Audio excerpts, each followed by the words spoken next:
Assalamualaikum warahmatullahi wabarakatuh. Perkenalkan, saya Tiwi, Kepala Sekolah TK SIT As-Salafus Sholeh. Pada kesempatan pagi ini, saya ingin menyampaikan tentang orientasi sekolah penggerak. Program sekolah penggerak adalah upaya untuk mewujudkan visi pendidikan Indonesia dalam mewujudkan Indonesia maju yang berdaulat, mandiri, dan berkepribadian melalui terciptanya pelajaran Pancasila. Program sekolah penggerak berfokus pada pengembangan hasil belajar siswa secara holistik yang mencakup kompetensi literasi dan numerasi dan karakter, diawali dengan SDM yang unggul, kepala sekolah, dan guru. Program sekolah penggerak merupakan penyempurnaan program transformasi sekolah sebelumnya. Program sekolah penggerak akan mengakselerasi sekolah negeri dan swasta di seluruh kondisi sekolah untuk bergerak 1-2 tahap lebih maju. Program dilakukan bertahap dan terintegrasi dengan ekosistem hingga seluruh sekolah di Indonesia menjadi program sekolah penggerak. Program sekolah penggerak merupakan penyempurnaan program transformasi sekolah sebelumnya. Yang pertama, program kolaborasi antara Kemendikbud dengan pemerintah daerah, di mana komitmen Pemda menjadi kunci utama.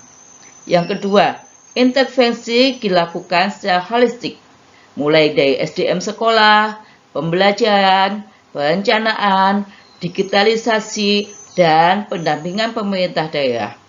Yang ketiga, memiliki ruang lingkup yang mencakup seluruh kondisi sekolah, tidak hanya sekolah unggulan saja, baik negeri maupun swasta. Yang keempat, pendampingan dilakukan selama 3 tahun ajaran, dan sekolah melanjutkan upaya transformasi secara mandiri. Yang kelima, program dilakukan terintegrasi dengan ekosistem hingga seluruh sekolah di Indonesia menjadi sekolah penggerak. Ruang lingkup program sekolah penggerak. Program sekolah penggerak kolaborasi Kemendikbud dan pemerintah daerah diikuti oleh PAUD 5-6 tahun, SD, SMP, SMA, SLB baik negeri maupun swasta. Durasi program 3 tahun ajaran. Kondisi awal, semua tahap baik tahap 1, tahap 2, tahap 3 atau tahap 4. Intervensi program sekolah penggerak. Yang pertama, pendampingan konsultatif dan asimetris. Yang kedua, penguatan sumber daya manusia di sekolah. Yang ketiga, pembelajaran dengan paradigma baru. Yang keempat, perencanaan berbasis data. Yang kelima, digitalisasi sekolah. Peran pemerintah dan lembaga lain. Yang pertama, pemerintah daerah. Kemudian ada platform teknologi sebagai pendukung, komite orang tua sebagai pemangku kepentingan, mitra perguruan tinggi, lembaga sosial, kepala desa, tokoh masyarakat, dan sebagainya.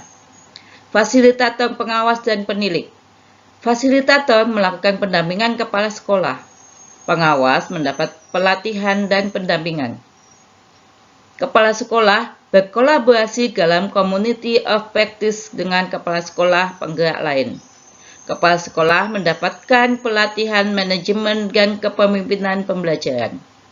Komite pembelajaran dipilih oleh kepala sekolah untuk membantu pembelajaran guru, menjadi fasilitator pembelajaran guru. Guru akan menggunakan platform pembelajaran mandiri guru, menerapkan prinsip pengajaran dan penilaian yang efektif. Murid akan menggunakan pembelajaran dengan paradigma baru. Manfaat untuk pemerintah daerah. Yang pertama, meningkatkan kompetensi sumber daya manusia di sekolah. Yang kedua, efek pengadaan dari sekolah penggerak ke sekolah lain. Yang ketiga, membuat pembelajaran lebih menarik dan menyenangkan. Yang keempat, mempercepat peningkatan mutu pendidikan di daerah. Yang kelima, peluang mendapatkan penghargaan sebagai daerah penggerak pendidikan. Yang keenam, menjadi gairah rujukan praktik baik dalam pengembangan sekolah penggerak. Manfaat untuk sekolah: meningkatkan hasil mutu pendidikan dalam kurun waktu 3 tahun ajaran. Percepatan digitalisasi sekolah. Kemudian, percepatan pencapaian profil pelajar Pancasila. Meningkatkan kompetensi kepala sekolah dan guru. Kesempatan untuk menjadi katalis perubahan bagi sekolah lain. Mendapatkan pendampingan intensif untuk transformasi sekolah. Dan memperoleh tambahan anggaran untuk pembelian bahan ajaran bagi pembelajaran dengan paradigma baru. Untuk melaksanakan program sekolah penggerak, maka yang pertama, sekolah melaksanakan kegiatan in-house training atau IHT.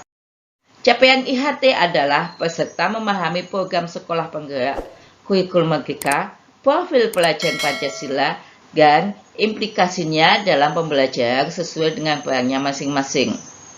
Kemudian sasarannya adalah guru atau pendidik PAUD di sekolah penggerak. Mengikuti pelatihan dengan komite pembelajaran. Sasarannya adalah guru jenjang PAUD, guru PAUD kelompok A dan kelompok B. Tujuannya, setelah mengikuti IHT, peserta diharapkan dapat yang pertama, memahami, menganalisa, dan menyusun kerangka kurikulum operasional di satuan pendidikan antara lain visi, misi, tujuan satuan pendidikan, menurunkan capaian pembelajaran atau CP menjadi tujuan pembelajaran atau TP, dan alur tujuan pembelajaran atau ATP. Menyusun perangkat ajar, modul ajar, dan perangkat lainnya, serta pengorganisasian pembelajaran. Yang kedua, memahami perencanaan proyek penguatan profil pelajar Pancasila dan memodifikasi contoh modul proyek penguatan profil pelajar Pancasila. Yang ketiga, memahami prinsip, tujuan, dan metode dari perencanaan berbasis data yang digunakan untuk merencanakan program di satuan pendidikan. Yang keempat, mengetahui kegunaan dan perkembangan platform teknologi prioritas yang mendukung implementasi kurikulum merdeka. Mekanisme penyelenggaraan IHT di sekolah. Yang pertama, kepala sekolah dan guru yang tergabung dalam komite pembelajaran setelah selesai mengikuti pelatihan komite pembelajaran melakukan pertemuan persiapan pelaksanaan IHT di satuan pendidikan masing-masing.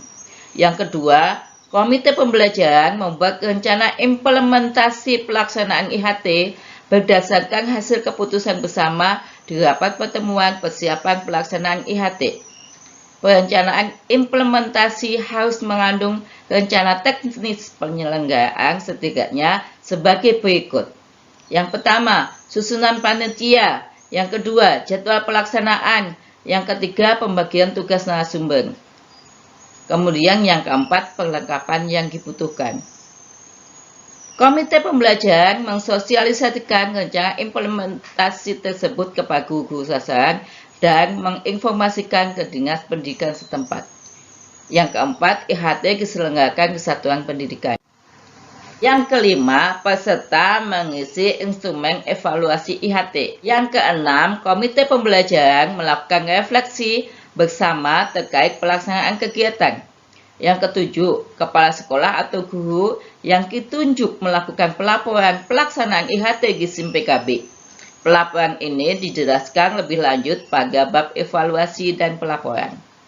Yang kedelapan, setelah IHT selesai diselenggarakan, kepala sekolah memfasilitasi penyusunan kurikulum operasional dan perangkat ajar di satuan pendidikan.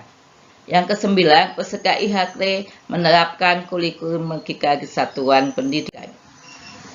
Alur IHT mulai dari diri sendiri, kemudian eksplorasi konsep 1, ruang kolaborasi 1, eksplorasi konsep 2, ruang kolaborasi 2, refleksi terbimbing, elaborasi, dan aksinya. Tim pelaksana IHT TKSIT As-Salafus Sholeh. Pembina Tati Rohaiti SPD, pendidik PAUD Kecamatan Citerep. Penanggung jawab Muhammad Nur Salim, Ketua Yayasan Tarbiyah As-Salafus Sholeh. Ketua Ratiwi, Kepala Sekolah TKSIT As-Salafus Sholeh.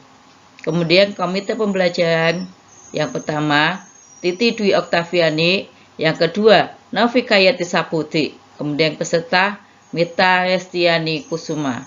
Untuk jadwal kegiatan IHT yang mencakup tanggal, kegiatan, moda, JP, dan pemateri telah kami susun dari mulai materi, refleksi pembelajaran paradigma baru, sampai ke pengenalan platform teknologi prioritas sebagaimana jadwal yang sudah tercantum ini. Sekian dan terima kasih.